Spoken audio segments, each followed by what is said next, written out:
우리가 아무 생각 없이 걸어가다 문에 팔을 그냥 부딪히면 이렇게 아픈 정도지만 팔꿈치를 부딪히면 하게 너무 아프다 이런 소리가 나잖아요. 이게 팔꿈치에 큰 신경이 지나가기 때문이죠. 원장님, 울세라 시술 많이 하시잖아요. 울세라가 아픈 시술인가요? 네, 맞습니다. 울세라는 고강도 초음파, 즉 하이프를 이용해서 피부의 깊은 곳을 자극하는 시술이기 때문에 기본적으로 통증이 있을 수 있습니다. 저도 혼자 했을 때 굉장히 아픈 편이라고 느끼는데요. 그런데 시술을 하다 보면 아파하시는 분도 있고 이거 참을만하다 이런 분들도 있고 그 통증에 대한 개인차는 좀 있는 것 같습니다.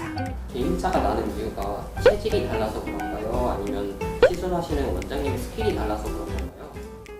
네, 두 가지 다 원인이 될 수 있습니다. 체질도 체질이고요. 또 시술하는 부위에 따라서 그 통증을 느끼는 차이가 생길 수 있더라고요. 우리가 아무 생각 없이 걸어가다 예를 들어 문에 그냥 팔을 부딪히면은 요 정도지만 예를 들어서 팔꿈치를 세게 부딪히면 하는 소리가 날 정도로 너무 아프잖아요. 이게 팔꿈치에는 큰 신경이 지나가기 때문인데요. 얼굴에도 신경이 곳곳에 좀 다르게 분포되어 있기 때문에 울세라를 시술받는 부위에 따라서 느끼는 통증이 조금은 다를 수가 있습니다. 그럼 시술 받을 때 어디가 제일 아픈가요? 통증을 느끼게 하는 통각세포와 신경이 지나가는 그 위치에 따라서 좀 다를 수 있는데요. 얼굴은 아시다시피 눈, 코, 입, 귀 이런 감각 기관들이 많잖아요. 그래서 신경이 아주 촘촘하고 많이 분포되어 있거든요. 가장 울세라를 많이 받으시는 부위 중에 하나인 턱선이라든지 입가 마리오네트 주변이라든지 눈가 이런 데가 좀 특히 아픈 편인데요. 턱선 같은 경우는 이쪽으로 이렇게 올라가는 아주 굵직한 신경이 지나가기 때문에 좀 많이 아픈 편이고 눈 주변 같은 경우는 피부가 또 얇고 지방층도 얇고 또 뼈와 좀 가깝기 때문에 통증이 심할 수 있습니다. 특히 눈 아래쪽이 가장 아프고요. 눈썹 위라든지 눈가 순으로 통증이 심한 편입니다. 광대와 볼 쪽도 많이 맞는데 이쪽은 어떤가요? 광대라든지 볼은 피부와 지방이 두꺼워서 상대적으로 다른 부위에 비해서는 통증이 좀 적은 편인데요. 역광대 같은 경우는 큰 신경이 이렇게 앞쪽으로 지나가기 때문에 통증이 좀 심할 수 있습니다. 이마 같은 경우도 눈가랑 똑같이 피부가 좀 얇고 지방도 없고 또 뼈와 가깝기 때문에 통증이 좀 심한 부위 중에 하나입니다. 하지만 통증을 느끼는 그 정도는 그 부위별의 차이보다는 통증에 대한 예민도나 그 느끼는 민감도가 개개인에 따라서 너무 다르기 때문에 환자분마다의 그 편차가 더 큰 것 같아요.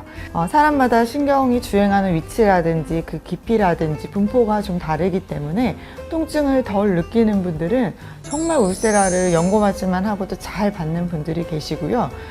꼭 수면 마취를 해야 가능한 분들도 있는 것 같습니다. 울세라 강도를 좀 조절해서 덜 아프게 만드는 방법도 있지 않나요? 네, 물론이죠. 울세라 같은 경우는 제가 이제 에너지 값을 조절을 할 수 있는데 그 에너지의 강도를 내리면 확실히 덜 아플 수는 있지만 그것 때문에 너무 약하게 시술하면 똑같은 시술을 하더라도 효과는 조금 줄어들 수가 있습니다. 그래서 같은 에너지 값에도 유난히 통증을 심하게 느끼는 분들은 환자분들이 원하는 경우에는 수면 마취를 하기도 합니다. 어쨌든 개인차가 있을 수 있지만 아픈 시술이라는 거죠. 그렇죠. 제가 저한테 이제 수술을 하는 경우에도 좀 저는 많이 아프다고 생각이 드는데요. 그래서 통증을 너무 심하게 느끼는 분들은 저희 병원 같은 경우 수면 마취를 하고 시술을 하기도 하는데요.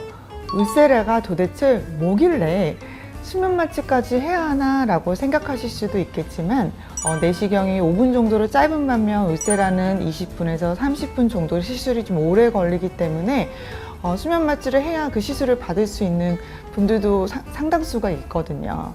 그래서 수면 마취를 통해서 울세라를 좀 더 편하고 또 손쉽게 시술 받을 수 있다는 장점이 있습니다. 수면 마취를 하면 화상의 위험이 조금 올라갈 수도 있다는 얘기를 들었거든요. 네, 맞습니다. 모든 고주파라든지 하이프의 리프팅 시술 자체는 잠재적인 화상의 위험이 있을 수 있는데 수면 마취를 하고 시술을 받으면 연고 마취보다는 화상의 위험이 약간은 올라갈 수 있습니다.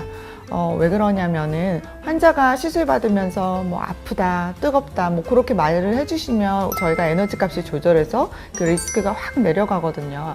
그런데 이제 수면 마취를 하게 되시면 주무시고 있기 때문에 아프다든지 뭐 뜨겁다든지 그런 말씀을 못 하시니까 그 리스크가 약간은 올라갈 수는 있습니다. 하지만 저희가 시술했을 때 거의 문제가 없었기 때문에 너무 걱정하지 않으셔도 될 것 같아요.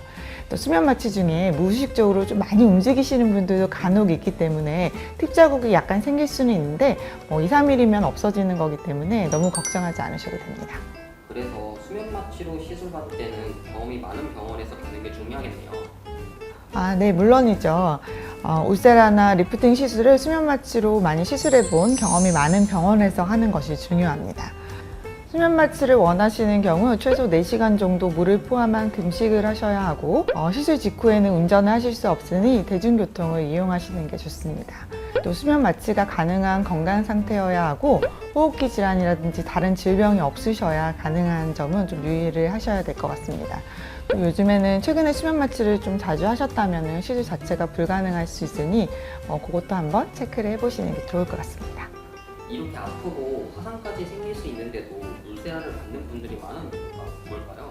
네, 통증에 개인차가 많이 있기 때문에 울세라 너무 아프다는 분들도 있지만 그런 분들 이렇게 수면 마취로 하시면 되고요. 시술 직후부터 이제 피부가 좀 탱탱해지는 느낌을 받으시고 몇 주부터는 서서히 콜라겐하고 엘라스틴이 자가 생성되면서 피부의 탄력이 개선되고 주름도 줄어들고 턱 라인이 이렇게 샤프하게 올라가면서 그런 느낌을 너무 좋아하시기 때문에 많이들 찾으시는 것 같습니다. 또 이중턱이 좀 두툼하신 분들 같은 경우는 불필요한 지방을 줄여주기 때문에 얼굴선은 더 리프팅되어 보이고 얼굴이 전체적으로 작게 보여집니다. 유지 기간도 좀 긴 편이기 때문에 울세라 같은 경우 1년에 한두 번만 받으시면 충분합니다. 한마디로 10몇 년이 되도록 많은 분들이 효과를 아주 많이 보고 만족해 하시는 리프팅계의 베스트 시술이라는 거죠. 또 울세라의 경우 제가 시술할 때 모니터를 직접 볼 수가 있거든요. 어떤 에너지가 어떤 층에 도달하는지 제가 직접 보고 확인이 가능하다는 것도 아주 큰 장점 중에 하나입니다. 유지 기간을 위해 시술 후 어떤 관리를 하면 좋을지 궁금합니다. 네. 시술 직후에는 당연히 충분한 보습과 자외선 차단이 필수입니다. 울세라 시술하고 난 다음에 약간 피부가 예민하고 민감해질 수 있으니까요. 그리고 한 번에 너무 많은 샷을 쏘면 볼페임이라든지 지방의 꺼짐이라든지 그런 부작용이 생길 수 있기 때문에 환자분의 그 얼굴 상태를 보고 적절한 샷을 잘 시술받는 것이 중요합니다. 그럼 마지막으로 울세라 시술을 고민하고 계신 분들께 한 말씀 부탁드려도 될까요? 울세라는 비교적 안전하고 아주 효과적인 리프팅 시술이기 때문에 10몇 년이 지나도록 그 넘버원의 자리를 차지하고 있죠. 하지만 개인의 피부 상태라든지 통증 감각에 따라서 시술 방법을 잘 선택하는 것이 중요합니다. 그래서 울세라의 시술 경험이 많은 전문가와 충분하게 상담하고 자신에게 가장 잘 맞는 방법을 선택해서 시술 받는 것이 가장 중요하다고 생각합니다. 오늘도 많은 정보 감사합니다, 원장님. 다음 시간에도 유익한 정보로 찾아뵙겠습니다. 네, 감사합니다. 다음에 또 뵙도록 하겠습니다.